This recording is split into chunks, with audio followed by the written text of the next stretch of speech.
And with their thoughts on the meeting, we're now joined by our strategist. Susan Smith is principal with the Blue Sky Strategy Group.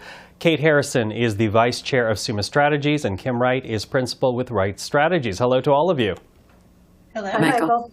Now, Susan, you and I were talking about this Friday, and we're now hearing it from the Prime Minister, essentially telling us not to expect tomorrow to end with any signed agreements. Money will be offered, but beyond that, I guess, still a big question mark. What are you hearing from government circles? Well, no surprise that it's very difficult to get all the premiers around the table to all agree to the exact same thing. The one level of agreement is that healthcare is a priority and that it was important to meet with the Prime Minister. So that's what's happening tomorrow. And they all agree that there's money that needs to be invested into the system, though they don't agree on the dollars. What I'm hearing around town is accountability.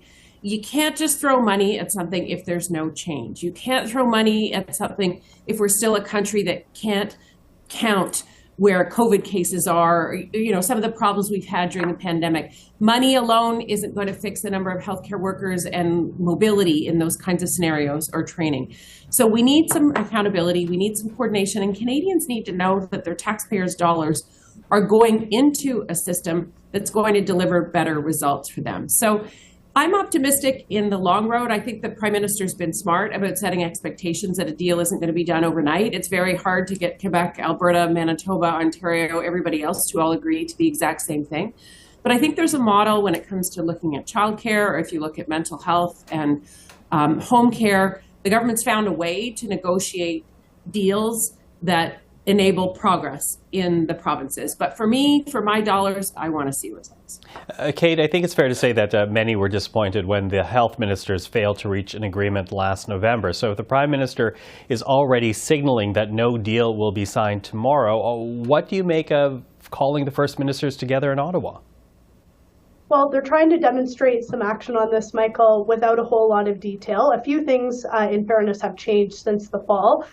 You've had a particularly bad viral cold season that has pushed people to hospitals and hospitals to their breaking point, even more than they were during the pandemic. And then you've got provinces, of course, that are starting to dip a toe into more private sector delivery of publicly funded healthcare. So that has really kind of forced this conversation that the Prime Minister and premiers are having now. I think that really it's in the Prime Minister's interest, and they seem to be doing this so far, of keeping things as macro level as possible. The tough work is going to be what the provinces deem important and where they decide to put dollars and how they'll innovate their own systems. So keeping things pretty high level at this point, which Prime Minister Trudeau seems to be doing, I think is all for the better, because he won't then have to wear the political consequence of voters being upset that they're not seeing immediate benefit from that investment.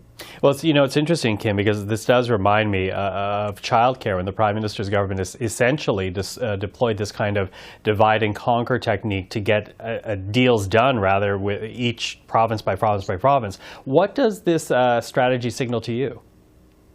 Well, I'm hoping, unlike the childcare deal that took 30 years and, a generation and a half to finally come to some version of fruition, that the deal on healthcare actually gets managed quickly. But this is entirely the Prime Minister trying to manage expectations.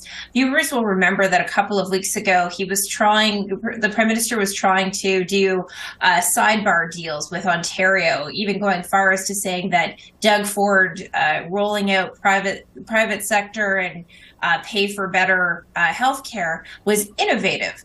Now, he got roundly pushed back within his own caucus and with others, but more importantly, the Premier of Ontario and other premiers said, you're not getting a sidebar with us. We are going to do this as a group, and you're going to have to negotiate against the collective. And who knew that Doug Ford would be all for collective bargaining, but here we are. This is an important thing for Canadians, and this is going to be an important thing even more for voters. What we have seen quite rightly is people being quite concerned about the state of affairs in our healthcare system. We also know that a pharmacare deal needs to continue to come to fruition if the supply and confidence motion with the New Democrats is going to come forward. There are a lot of things and a lot of moving parts of this. And I think what we're seeing time and again, and we'll talk about polling that's come up, people are tired of the finger pointing. They're tired of the theatrics. They want to have access to healthcare system where they live.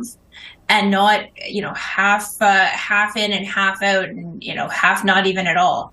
So that's what we're looking for, and the Prime Minister's going to try to have to manage those expectations. Susan, is the government at all worried of a backlash by not coming out with a deal tomorrow? And I appreciate that politicians are concerned about dollars, but the public arguably just want to trust that they can see a doctor when they need one.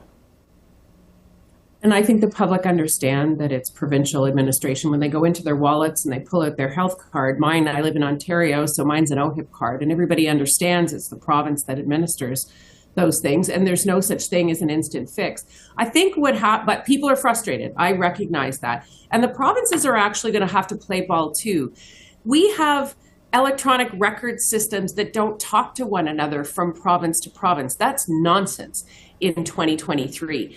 Those are the kinds of things that the provinces are going to have to come to the table themselves and stop being so parochial or territorial about. So the government of Canada can put up money. If the provinces want to negotiate as a bloc, that's great.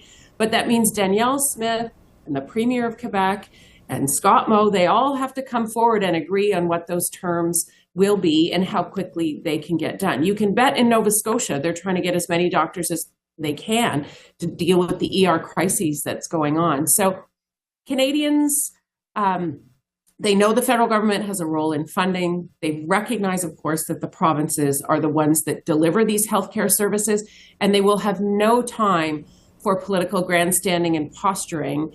That's a turf war exercise. They want doctors.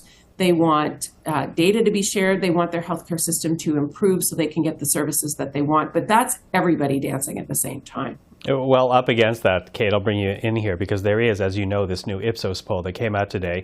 It says 60% of Canadians now support private healthcare delivery. What does that say to you, that a traditionally sacred issue like public healthcare is no longer sacred for a majority of Canadians? It belies how broken the system is. And I think the pandemic really put a spotlight on just how deeply challenged the healthcare system is across the country. We saw hospitals, doctors, healthcare professionals pushed to their breaking point. And so people are really seeing the consequence of that now. So this has moved very fast, to your point, on the public opinion radar. Remember, it was just 2021 during that snap election that Chrystia Freeland and Justin Trudeau tried to make an issue out of the private delivery of publicly funded healthcare against the O'Toole Conservatives. And it was completely verboten at that time. Here we are, less than 18 months later, and it's a very different story. So to me, it speaks to how broken the system is, and frankly, how urgent the need is for Canadians to see some demonstrable change in the system. And yes, that includes through reforms like what we're seeing in Ontario. Mm-hmm. Kim, what do you say to that number? Look, there is a gobsmacking amount of money that is earmarked for healthcare across the country and in every one of our provinces and territories. How it is delivered or not delivered is really what people are seeing. And this is a number that reflects that they can't get local doctors in their community. In Ontario, where I live, we had virtual care during the pandemic that all of a sudden now, because the doctors aren't getting paid as much for it, they've taken that off. So now people have to go travel 3 and 4 towns over, 30 minutes, 40 minutes, an hour or more to go see a specialist. That is absurd to me. And the way that technology works, where you can get anything anywhere, but somehow to get results from a doctor isn't on the table. Again, there is gobsmacking amounts of money in the system. If there are these so-called innovations that private delivery companies are running, why aren't we adding those into the public sector? Why aren't MRIs being run 24 hours a day to catch up on the backlog? Those are the things that Canadians are looking for. And to think that going to the private sector is going to be the panacea because, they like to now say, well, you'll pay with your health card, not your credit card. But what you'll pay for with your health card in these quote unquote innovations is the base model. It's like going to a car dealership. You'll get the base model for that sticker price, but if you want the good radio, you want the good tires, you want air conditioning, or in this case, cataract surgery that works for the long term, you're going to have to pay a lot for that. So take that money that's in the system, recalibrate the system, and bring back public confidence in these public institutions. That's what those first ministers should be talking about. Well, without a doubt, it will be an important meeting and something that we'll be tracking very closely. The three of us, without a doubt as well, will be speaking again about it in the days to come. But for now, Susan Smith, Kate Harrison, Kim Wright, thank you for the time. Appreciate it. Thank you so much. Michael.